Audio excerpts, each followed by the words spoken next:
SS news. నేను మీ శిరీష.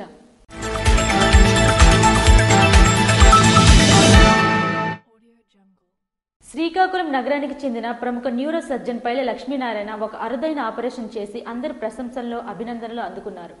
సంతబొమ్మలి మండలానికి చెందిన రామారావు అనే రోగి హై బీపీతో మెదడులో రక్తనాళాలు పగిలిపోవడంతో చావు బతుకుల మధ్య కొట్టుమిట్లాడుతూ ఈ ఆసుపత్రికి తీసుకురావడంతో తక్షణమే ఎమర్జెన్సీ వార్డును చేర్పించి యుద్ధ ప్రాతిపదికన ఆపరేషన్ చేయడంతో ఆయన బ్రతికి బట్టపడ్డారని కుటుంబీకులు మీడియాతో చెప్పారు.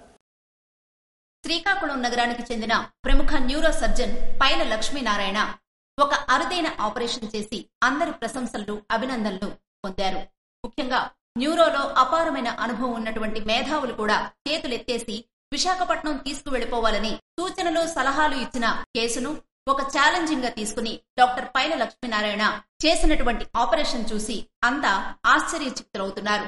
శ్రీకాకుళం నగరంలో అనేక కార్పొరేట్ ఆసుపత్రులు ఉన్నప్పటికీ సరైన చికిత్స లేని తరుణంలో న్యూరోకి సంబంధించి విశాఖపట్నం కార్పొరేట్ తరహాలోనే శ్రీకాకుళంలో అత్యంత ఆధునిక ఎక్విప్మెంట్స్ తో డాక్టర్ పైల లక్ష్మీనారాయణ హాస్పిటల్ ను ఏర్పాటు చేయడం, అక్కడికి వచ్చినటువంటి సామాన్య మధ్యతరగతి అన్ని వర్గాల ప్రజలకు కార్పొరేట్ వైద్యాన్ని అందిస్తూ రోగుల పాలిట దేవునిగా పైల లక్ష్మీనారాయణ కొనియాడబడుతున్నారు. ఇట్లాంటి రక్తనాళాలు స్తంభించే రోగులు అతి అరుదుగా ఉంటారని, అందులో ఒకరు ఈ సంతబొమ్మాళి మండలానికి చెందిన రామారావుని పైల లక్ష్మీనారాయణ ఈ సందర్భంగా మీడియాతో చెప్పారు. ఏది ఏమైనా సకాలంలో న్యూరో సమస్య ఉన్నవారు తమ ఆసుపత్రిని సంప్రదిస్తే వారికి స్వస్థత చేకూరి మళ్లీ సాధారణ ఆరోగ్యవంతులుగా తయారు చేసే బాధ్యత తమదేనని అన్నారు. అందరికీ నమస్కారం. నేను మీ doctor Paila Lakshminarayana, consultant neuro surgeon, మెదడు మరియు వెన్నుపోటు సంబంధించిన శస్త్రచికిత్స నిపుణుడు. ఈరోజు మన శ్రీకాకుళంలో మా హాస్పిటల్ నందు doctor Lakshminarayana super speciality hospital and advanced neuro trauma dental care నందు న్యూరో సర్జరీలో మెదడుకు సంబంధించినటువంటి ఆపరేషన్లో అత్యంత ప్రమాదకరము మరియు అత్యంత క్లిష్టమైనటువంటి అరుదుగా వచ్చే వ్యాధిని ఆపరేషన్ చేయడం జరిగింది. మన శ్రీకాకుళం చెందిన సంతబొమ్మలి మండలం సంబంధించినటువంటి రామారావు అనే 65 సంవత్సరాల మనిషికి బీపీ వలన మెదడు లోపల రక్తనాళాన్ని బెలూన్లో ఉబ్బిపోయి పగిలి మెదడులో రక్తమంతా చిమ్మి దాన్ని సబ్ అరాకినైడ్ హెమరేజ్ అంటారు. ఇందులో 4 గ్రేడ్స్ ఉంటాయి, 1, 2, 3, 4. 4th గ్రేడ్ అనేది చాలా ప్రమాదకరమైనది, చాలా రిస్క్తో కూడింది. దానివల్ల అదేంటంటే రక్తనాళము పగలడం కూడా ఏంటంటే రెగ్యులర్గా వచ్చే రక్తనాళంలో కాకుండా చాలా క్రిటికల్ ప్లేస్లో అరుదైన ప్లేస్లో రావడం జరిగింది. అందువల్ల దీనికి చాలా అరుదైన వ్యాధి మనం చెప్పడం జరుగుతుంది. సో ఇలాంటివి ఏంటంటే మనము చాలా ప్రమాదకరమైన మన న్యూరో సర్జరీలో ఇది చాలా ప్రమాదకరమైన వ్యాధి. వీళ్ళని తొందరగా మనం ఆపరేషన్ చేస్తూ ఉంటే వాటి మనిషి ప్రాణాన్ని రక్షించవచ్చు. సో మన హాస్పిటల్ నందు మన doctor Lakshminarayana super speciality Srikakulam నందు ఇలాంటి అరుదైనది మరియు చాలా ప్రమాదకరమైన ఆపరేషన్ కూడా చేయడం సరిపోయినంటే ఆపరేషన్ సంబంధించిన పరికరములు, ventilator support, other staff, nursing staff and other oxygen and ICU support కూడా మన దగ్గర ఉంది.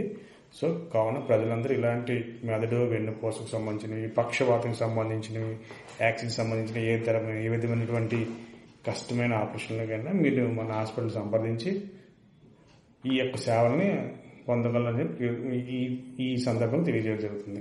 ఇది చాలా అరుదుగా వస్తుంటే ఇతనికి జరిగింది ఏంటంటే ఇది చాలా తక్కువ, అది కూడా 3 లోబ్స్ ఉండటము, పెద్ద నెక్ ఉండటం, ఇలాంటి క్లిప్పింగ్ కూడా కష్టం అవుతుంది.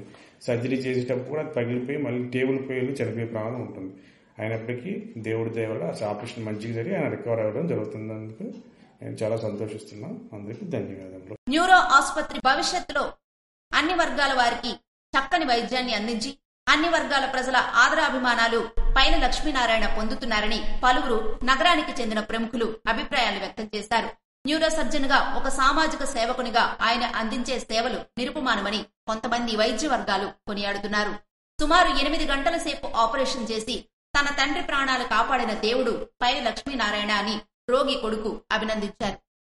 ఫీజు రియంబర్స్మెంట్ విడుదలకై ఈ నెల 30వ తేదీన విజయవాడలో జరిగే పోరు దీక్షను జయప్రదం చేయాలని ఏఐఎస్ఎఫ్, ఏఐవైఎఫ్ రాష్ట్ర సహాయ కార్యదర్శులు కోరారు. ఏఐఎస్ఎఫ్, ఏఐవైఎఫ్ రాష్ట్ర సహాయ కార్యదర్శులు నాగభూషణం, యుగంధర్, జిల్లా ప్రధాన కార్యదర్శి రవికుమార్ మాట్లాడుతూ ప్రభుత్వం అధికారంలోకి వచ్చి నెలలు గడుస్తున్నా విద్యా దీవెన, వసతి దీవెనలను మార్చింది కానీ ప్రభుత్వం ఇచ్చిన హామీ మేరకు పెండింగ్ లో ఉన్న బకాయిలను చెల్లించడంలో అలసత్వం వహిస్తుందని, అందువల్ల విద్యార్థులు తీవ్ర మానసిక ఒత్తిడికి విద్యా సంస్థల యాజమాన్యాల వద్ద నుండి గురవుతున్నారని అన్నారు. ఇప్పటికే విద్యా సంవత్సరం పూర్తి చేసుకుని ఫీజులు చెల్లించలేక కళాశాలల్లోనే సర్టిఫికేట్లు ఉంచి ఉన్నత విద్య చదవలేక మరో పనికి వెళ్లలేక తీవ్ర ఇబ్బందులకు గురవుతున్నారని అన్నారు. ఈ మేరకు ప్రభుత్వ లెక్కల ప్రకారం యాజమాన్యాల వద్ద 7 లక్షల విద్యార్థుల సర్టిఫికేట్లు ఉన్నాయి. యాజమాన్యాల దగ్గర సర్టిఫికేట్లు ఉండడం ఎవరికి ప్రయోజనం?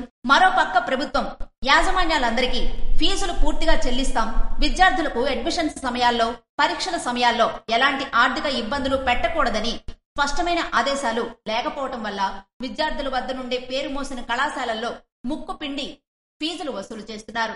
ప్రభుత్వ అధికారులు, ప్రభుత్వ యంత్రాంగం వీటన్నిటిని చూస్తున్నారే తప్ప కార్యాచరణకు సిద్ధం కావట్లేదు. ఉన్నత విద్యారంగానికి సంబంధించి జీవో నెంబర్ 77పై కూటమి ప్రభుత్వం నోరు మెదపటం లేదు. విద్యా సంవత్సరం అమలై విశ్వవిద్యాలయాలు, వాటి అనుబంధ ప్రైవేటు కళాశాలల్లో పీజీ అడ్మిషన్స్ కేవలం రియంబర్స్మెంట్ అందకపోవటం వల్ల 10 లక్షల మంది విద్యార్థులు ఉన్నత విద్యకు దూరమవుతున్నారు. కాబట్టి ప్రభుత్వం పెండింగ్ లో ఉన్న బకాయిలను విడుదల చేయాలని డిమాండ్ చేశారు. జీవో నెంబర్ 77 రద్దు చేయాలని కోరారు. లేని ఎడల ఈ నెల 30వ తేదీన విజయవాడ నందు పోరు దీక్ష చేపడతామని రాష్ట్ర ప్రభుత్వాన్ని హెచ్చరించారు. దాదాపుగా 9,50,000 మంది విద్యార్థులు పీజీ చదువుకోవడానికి సిద్ధంగా ఉన్నారు. 10 లక్షల మంది విద్యార్థులు ఫీజు రియంబర్స్మెంట్ బకాయిలతో కూడుకున్న వాళ్ళందరూ. వీళ్ళందరికీ న్యాయం చేయడంలో ఈ కూటమి ప్రభుత్వం విఫలం చెందింది. అలాగే 1 కాదు 2 కాదు అనేకమైన విద్యారంగ సంస్థలు వసతి దీవెన లేదు, విద్యా దీవెన లేదు, పేర్లు మార్చినప్పటికీ కనీసం రూపాయి కూడా విడుదల చేయని పరిస్థితి ఈరోజు రాష్ట్రంలో దాపురించే ఉంది. ఇటువంటి పరిస్థితుల్లో చెదరగొట్టడానికి, విద్యార్థులు న్యాయం చేసే దిశగా ఫీజు రియంబర్స్మెంట్ విడుదల చేయడానికి ఈ నెల 30వ తారీఖున విజయవాడ నగరం నందు ఫీజు పోరు దీక్ష పేరుతో అఖిల భారత విద్యార్థి సమాఖ్య ఏఐఎస్ఎఫ్ విద్యార్థి యువజన సంఘాలు కలిపి వచ్చినటువంటి ప్రతి సంఘాలను కలుపుకొని దీక్ష చేపడతా ఉన్నాం. దీన్ని జయప్రదం చేయాలి. ఏదైతే నష్టపోయిన విద్యార్థులందరూ కూడా తరలి వచ్చి దీక్షను జయప్రదం చేయాలని కోరుతా ఉన్నాను. నా పేరు నాగభూషణం, ఏఐఎస్ఎఫ్ రాష్ట్ర సహాయ కార్యదర్శి. కార్యక్రమంలో ఏఐఎస్ఎఫ్ జిల్లా అధ్యక్షులు రాము, జిల్లా సహాయ కార్యదర్శి హరి, రాజు, ప్రవీణ్ తదితరులు పాల్గొన్నారు. నర్సన్నపేటలో మాజీ ఉప ముఖ్యమంత్రి ధర్మాన కృష్ణదాస్ నేతృత్వంలో పెంచిన విద్యుత్ ఛార్జీలను వెంటనే తగ్గించాలని భారీ ర్యాలీ నిర్వహించారు. మాజీ ఉప ముఖ్యమంత్రి ధర్మాన కృష్ణదాస్ నేతృత్వంలో వైకాపా శ్రేణులు కూటమి ప్రభుత్వం పెంచిన విద్యుత్ ఛార్జీలను వెంటనే తగ్గించాలని డిమాండ్ చేస్తూ భారీ ర్యాలీ నిర్వహించారు.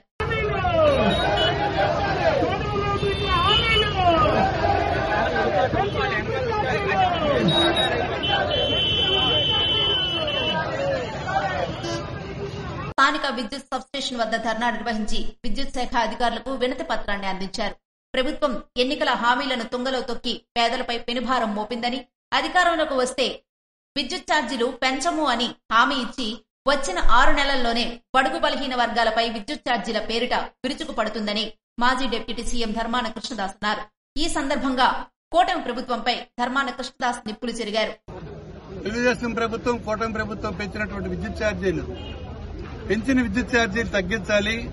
ఎన్నికల ముందు మీరు ఏదైతే మేనిఫెస్టోలో చెప్పారో, మేము అధికారంకి వస్తే ₹1 కూడా విద్యుత్ ఛార్జీలు పెంచమని చెప్పినటువంటి మాటకు భిన్నంగా ఇవాళ ఎస్సీ ఎస్టీలకు కూడా మరి పెనుభారం అయ్యే విధంగా ఎన్నికల హామీని మీరు మరిచి ఈవేళ పెంచిన విద్యుత్ ఛార్జీలు నిరసనగా యావత్ రాష్ట్రంలో కూడా అన్ని నియోజకవర్గ కేంద్రాల్లో కూడా ప్రజల తరఫున వైఎస్ఆర్ పార్టీ పెరిగిన విద్యుత్ ఛార్జీలు తగ్గించాలని మేము కోరుతున్నాం.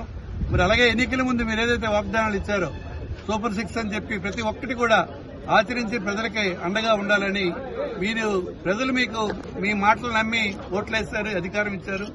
మంచి పాలన అందించండి. మీరు మంచి పాలన అందిస్తే మా నాయకుడు కూడా, మా పార్టీ కూడా మీకు సహాయం చేస్తుంది, అండగా ఉంటుంది. కానీ అబద్దాలు ఆడి అధికారంకి వచ్చి ప్రజలకు అనేక రకాలుగా వంచిన మీరు చెప్పిన మాట ఆచరించాలని, మీరు ఏదైతే ఎన్నికల ముందు చెప్పారో విద్యుత్ ఛార్జీలు పెంచమని, అదే విధంగా ఇప్పుడు పెంచిన ఛార్జీలు కూడా తగ్గించాలని చెప్పి మేము డిమాండ్ చేస్తున్నాం. కల్లబొల్లి మాటలతో అధికారంలోకి వచ్చిన కూటమి ప్రభుత్వం పేద ప్రజలకు ఇబ్బందులు కలిగించే విధంగా పాలన సాగిస్తే వైసీపీ తరపున ప్రజలకు అండగా ఉంటామని, ప్రభుత్వంపై ఇచ్చిన హామీలు అమలుపరిచే వరకు ఒత్తిడి తీసుకొస్తామని తెలిపారు. కూటమి ప్రభుత్వం ఎన్నికల్లో ఇచ్చిన హామీలను అమలుపరిచి ప్రజలకు మంచి పాలన అందించాలని హితవు పలికారు. రాష్ట్రంలో అన్ని నియోజకవర్గ కేంద్రాల్లో శుక్రవారం విద్యుత్ ఛార్జీలపై వైసీపీ పోరుబాట చేపట్టిందని, భవిష్యత్తులో మాజీ ముఖ్యమంత్రి జగన్మోహన్ రెడ్డి నాయకత్వంలో మరిన్ని పోరాటాలు జరుపుతామని ఈ సందర్భంగా కృష్ణదాస్ పేర్కొన్నారు. కార్యక్రమంలో 4 మండలాల నాయకులు, వైసీపీ శ్రేణులు పెద్ద ఎత్తున పాల్గొన్నారు.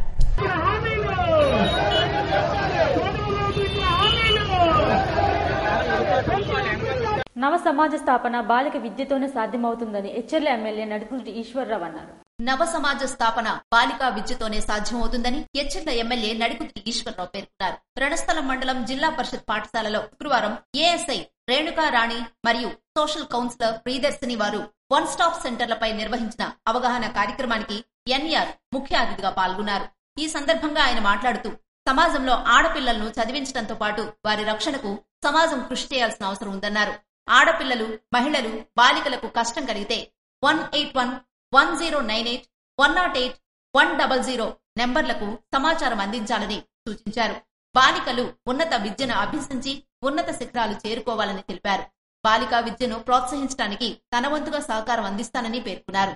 పిల్లలను స్వేచ్ఛగా ఎదిగేలా తల్లిదండ్రులు ప్రోత్సహించాలన్నారు. వారి బాధ్యత పిల్లలకు భారంగా మారి వారి స్వేచ్ఛను హరించేలా ఉండకూడదన్నారు. ఆపద సమయంలో ఉన్న మహిళలకు ఆపన్న హస్తంగా వన్ స్టాప్ సెంటర్లు ఉపయోగపడతాయన్నారు. బాలికలపై జరుగుతున్న లైంగిక వేధింపులకు పూర్తి అడ్డుకట్ట వేయాలని కోరారు. బాలికలకు భరోసా కల్పించేందుకు వన్ స్టాప్ సెంటర్లను ప్రభుత్వం ఏర్పాటు చేసినట్లుగా చెప్పారు. బాలికలకు గుడ్ టచ్, బ్యాడ్ టచ్ లపై పూర్తి అవగాహన కల్పించి వారిలో చైతన్యం తీసుకురావాలని కోరారు. సమాజం సాంకేతికంగా ఎంతో అభివృద్ధి సాధించిందని, అయినప్పటికీ ఆడపిల్లల పట్ల ఇంకా వివక్షత కొనసాగుతుందని ఆవేదన వ్యక్తం చేశారు. పేదరికం కారణంగా ఇప్పటికీ గ్రామీణ ప్రాంతాల్లో బాల్య వివాహాలు జరుగుతున్నాయన్నారు. బాల్య వివాహాలను రూపుమాపడంతో ప్రతి ఒక్కరూ భాగస్వామ్యం కావాలని పిలుపునిచ్చారు. పిల్లలు మాదక ద్రవ్యాలకు బానిసలు కాకూడదని, పిల్లలకు విద్యాబోధన ప్రభుత్వం పగడ్బందీగా నిర్వహిస్తుందని వివరించారు. కార్యక్రమంలో head master Ramanayya, MEO Lavanya, ex MPP DGM Anandarao, Ranasthalam sarpanch Pinniti Venkata Bhanojinaidu తదితరులు పాల్గొన్నారు. బలవంతపు భూ సేకరణ ఎందుకు చేస్తున్నారో కేంద్ర మంత్రి కింజరాపు రామ్మోహన్ నాయుడును ప్రజలకు సమాధానం చెప్పాలని సిపిఎం జిల్లా పార్టీ కార్యదర్శులు డి గోవిందరావు డిమాండ్ చేశారు. రాష్ట్ర ప్రభుత్వం కార్గో ఎయిర్పోర్ట్ పేరుతో ప్రజల ఆస్తులను కార్పొరేట్ ఆస్తులుగా మార్చితే సహించేది లేదని వామపక్ష నాయకులు సిపిఎం పార్టీ జిల్లా కార్యదర్శి డి గోవిందరావు, సిపిఐ కార్యదర్శి Chapara Venu, CPI ML new democracy జిల్లా కార్యదర్శి మాధవరావు తదితరులు హెచ్చరించారు. శనివారం స్థానిక కళ్యాణ మండపంలో కార్గో ఎయిర్పోర్ట్ భూసేకరణకు వ్యతిరేకంగా జరిగిన రౌండ్ టేబుల్ సమావేశంలో జనవరి 6వ తేదీన పలాస ఆర్డీఓ కార్యాలయం వద్ద ధర్నా జరపాలని నిర్ణయించారు. ఈ సందర్భంగా వారు మాట్లాడుతూ బలవంతపు భూసేకరణ ఎందుకు చేస్తున్నారో కేంద్ర పౌర విమానయాన శాఖ మంత్రి కింజరాపు రామ్మోహన్ నాయుడు ప్రజలకు సమాధానం చెప్పాలని డిమాండ్ చేశారు. ప్రజల భూములను కార్పొరేట్లకు కట్టబెట్టడం ఎందుకు అని ప్రశ్నించారు. మూలపేట పోర్టు కోసం రాష్ట్ర ప్రభుత్వం సేకరించిన 2270 ఎకరాల భూమిలో 300 ఎకరాలు కార్గో ఎయిర్పోర్ట్ కు కేటాయిస్తే సరిపోతుందని, ఎటువంటి భూసేకరణ అవసరం లేదని అన్నారు. మూలపేట పోర్టు సరుకుల రవాణాకు పోర్టులోనే ఎయిర్పోర్ట్ నిర్మించాలని వారు సూచించారు. అభివృద్ధి ముసుగులో ప్రజల ఆస్తులను కార్పొరేట్ ఆస్తులుగా మార్చేస్తున్నారని విమర్శించారు. శ్రీకాకుళం జిల్లా అభివృద్ధి చెందాలంటే నేరేడు వద్ద బ్యారేజీ నిర్మించాలని, అదేవిధంగా గొట్టా వద్ద ఉండే బ్యారేజ్ నిర్మించి 50 సంవత్సరాలు పూర్తయి శిథిలావస్థకు చేరుకుందని, దాని ఆధునీకరణకు 1000 కోట్లు కేటాయించి చివరి భూములకు నీరివ్వడం ద్వారా జిల్లాని ముందు వరుసలో నిలబెట్టొచ్చని అన్నారు. వంశధార బ్యారేజ్ కు నిధులు ఎందుకు కేటాయించట్లేదని ప్రభుత్వాన్ని ప్రశ్నించారు. నమస్కారం. ఈరోజు పలాసలో బలవంతపు భూసేకరణ ఆపాలని కార్గో ఎయిర్పోర్ట్ కోసం, అదేవిధంగా సముద్ర తీర ప్రాంతాన్ని కార్పొరేట్లకు కట్టబెట్టొద్దు అని చెప్తూ ఈరోజు వామపక్షాలు అలాగే పోరాట కమిటీ నాయకుల ఆధ్వర్యంలోన ఈరోజు ఇక్కడ రౌండ్ టేబుల్ సమావేశం నిర్వహిస్తున్నాం. ఈరోజు కేంద్ర రాష్ట్ర ప్రభుత్వాలు ప్రజల ఆస్తిని కార్పొరేట్ ఆస్తిగా మార్చేస్తున్నాయి. దీన్ని మేము పూర్తిగా వ్యతిరేకిస్తున్నాం. ఈరోజు ఎయిర్పోర్ట్ కోసం ఈ ప్రాంతంలో బలవంత భూసేకరణ చేస్తే మాత్రం ప్రతిఘటన తప్పదని చెప్పి ఈ సందర్భంగా హెచ్చరిస్తున్నాం. జీడీ కొబ్బరి గిట్టుబాటు ధర ఎందుకు కల్పించట్లేదని ప్రశ్నించారు. కార్గో ఎయిర్పోర్ట్ భూసేకరణ వ్యతిరేక పోరాట కమిటీ నాయకులు పోతనపల్లి వాసు అధ్యక్షతన జరిగిన సమావేశంలో సిపిఎం పార్టీ జిల్లా కార్యదర్శి సభ్యులు మోహన్ రావు, తెప్పల అజయ్ కుమార్, ఆంధ్రప్రదేశ్ జీడి రైతు సంఘం జిల్లా కన్వీనర్ తులసయ్య తదితరులు పాల్గొన్నారు. ఇవి ఈనాటి వార్తలు. మరిన్ని వార్తలతో మళ్ళీ కలుద్దాం. చూస్తూనే ఉండండి SS న్యూస్.